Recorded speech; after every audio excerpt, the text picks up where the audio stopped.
You see, this thing about black people, black Africans, black Caribbeans, black Americans, black Australians, and so on and so forth, right?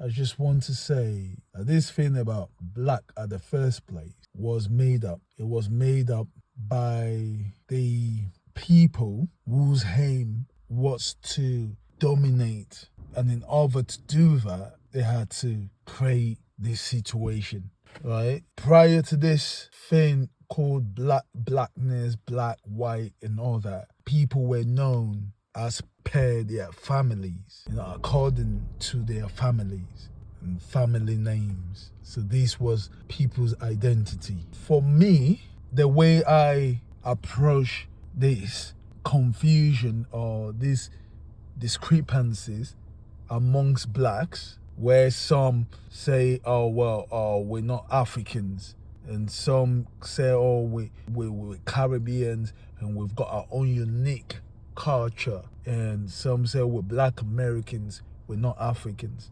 You see, my personal and experienced, I'm speaking also like from experience, approach concerning this sort of discrepancies or this sort of issue, or to clear this confusion, is the identity black. There's a lot against that identity. So whether we the same or not, for the fact that we've been categorized as black people, we've got to put our differences aside and unite to first of all, put down that supremacist ideology that is over or against blacks. And then the next thing that we need to start doing is make use of science, technology, make use of the knowledge that we as man, male or female, we've grown,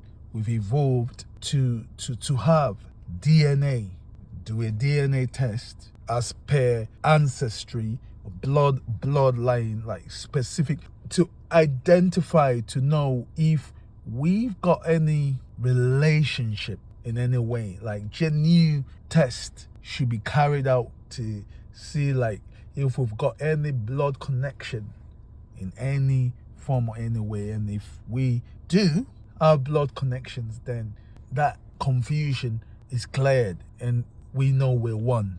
But if we don't have those blood connections, then it's more likely that we're not one. We're all unique in our own way. We all have our own family, have our own base. And it's very possible that the blacks in Caribbean, they've been there for so long. They've been there for so long. That has been where they've been. And it's very possible that the blacks in the United States of America, they've been there and that is where they've been. And it's very possible that the blacks, the indigenous blacks in Africa, they've been there, that is where they've been. And once in Australia, they've been there, that is where they've been. And there's no connection whatsoever. That possibility is there. We shouldn't be shallow to just go by, the fact that we look alike, when it comes to that, rather than developing this resentment or distancing ourselves from one another, or continue to assume, which does us no good, but continue to destroy us. Just do the right thing and let us find out. You understand? Yeah. And none of us should try take upon ourselves that same foul spirit of supremacism, over each one another. We shouldn't go there. We have a lot against us than to do such nonsense, fuckery. Please excuse my French. We don't need all that. Yeah. All right.